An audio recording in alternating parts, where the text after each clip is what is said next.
नमस्कार दोस्तों, मैं आपका स्वागत करता हूं मेरे चैनल तेजराम सिविल कॉन्ट्रैक्टर में।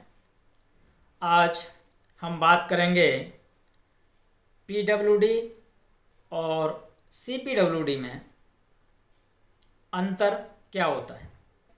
इसे सबसे पहले पॉइंट समझते हैं कि पीडब्ल्यूडी और सीपीडब्ल्यूडी होता क्या है।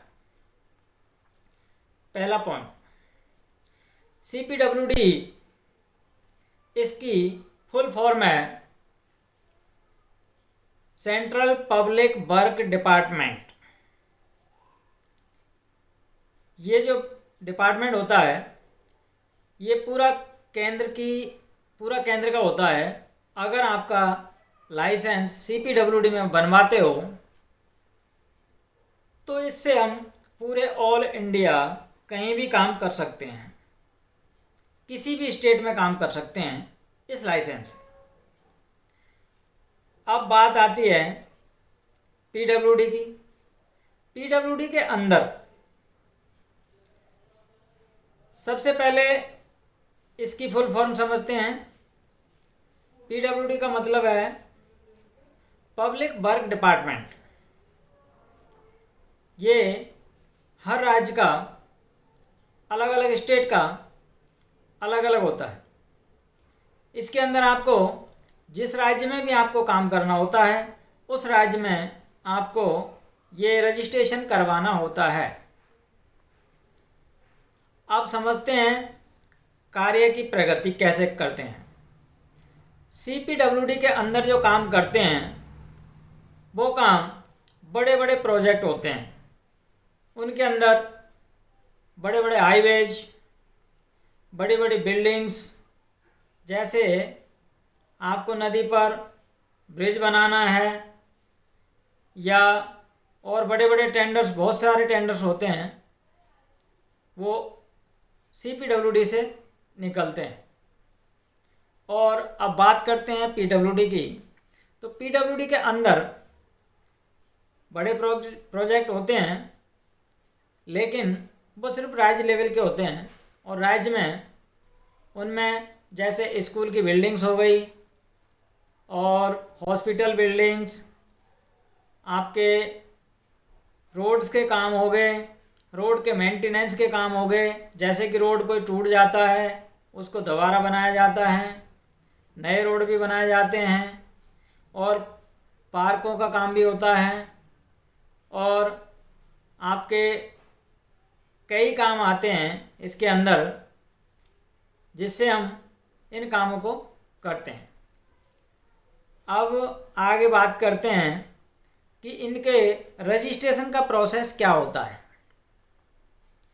पीडब्ल्यूडी के रजिस्ट्रेशन में मैं आपको बताता हूँ कि जो डॉक्यूमेंट्स लगते हैं उनमें 2 पासपोर्ट साइज फ़ोटो चाहिए, एक आधार कार्ड, एक पैन कार्ड, और आपका करंट अकाउंट, आपके करंट अकाउंट की और सेविंग अकाउंट की 3 महीने की स्टेटमेंट चाहिए,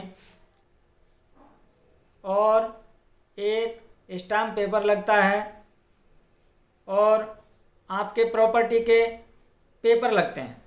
ये प्रॉपर्टी के पेपर आपको अपने हो सकते हैं या आपके माँ बाप के हो सकते हैं। इन पेपरों को इसके लिए लगाए जाते हैं, इसकी फ़ोटोकॉपी लगाई जाती है, वो भी कैंसिल करके, क्योंकि आपका असली प्रूफ जो रेजिडेंस प्रूफ है वो इसी से साबित करते हैं कि आपका ये जो जगह है वो जायज़ होती है। जो ऑफिस खोलोगे आप इसी पे आधारित होती है।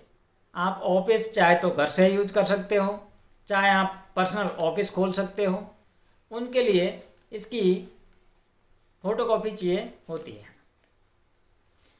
अब आप इन सारे डॉक्यूमेंट्सों को लेकर के आप पीडब्ल्यूडी के ऑफिस में चले जाइए, और वहाँ पे किसी से भी आप पता करोगे तो ऑफिस में आपको इनका एक क्लर्क होता है, वो क्लर्क आपको इनके बारे में सारी डिटेल दे देंगे, कौन सा फॉर्म भरना पड़ेगा।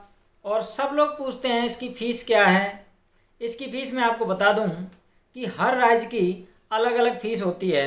वो आपको जो क्लर्क होते हैं वो सारे कुछ बता देते हैं, कितनी फ़ीस लगेगी, कितना टाइम लगेगा, कितना क्या होता है, वो सारी कहानी आपको समझा देंगे। और आपको ये कितना टाइम लगेगा, महीने के अंदर, 15 दिन के अंदर, 2 महीने के अंदर, जैसे भी आपको टाइम बताता है उसी हिसाब से आप उनको जाके कांटेक्ट कर लीजिए और इतने टाइम में आपका ये लाइसेंस बन के तैयार हो जाएगा।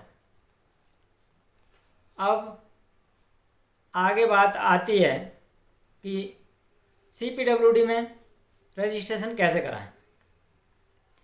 वहाँ भी आपको इन्हीं डॉक्यूमेंट्सों की ज़रूरत पड़ती है और इन डॉक्यूमेंट्स को लेके वही कहानी, वही प्रक्रिया आपको CPWD में करनी चाहिए।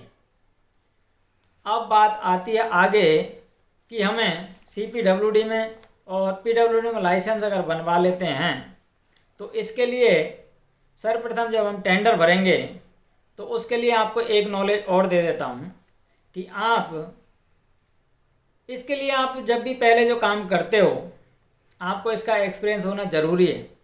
जैसे कि आपने कहीं पे 10 लाख का काम किया है और उस 10 लाख के काम का आपके पास TDS कटा हुआ जो बिल होते हैं वो आपको देने पड़ेंगे और आपको एक जो वर्क कंप्लीशन सर्टिफिकेट होता है वो भी आपको, जहाँ भी आपने काम किया उस कंपनी का, उसको आपको इस काम के लिए लगाना होगा।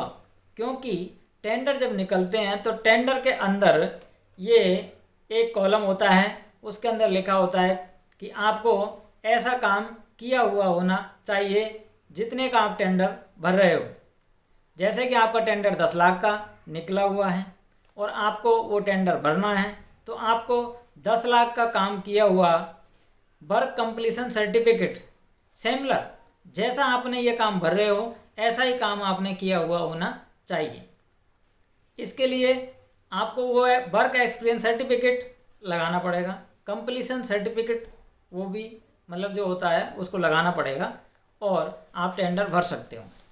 आगे की जानकारी मैं आपको टेंडर के बारे में, क्या करना होता है, कैसे भरना होता है, इसके रेट के बारे में क्या होता है, रेट कैसे भरी जाती है, इसकी रेटों में जो नए कॉन्ट्रैक्टर होते हैं उनको समझ में नहीं आती है।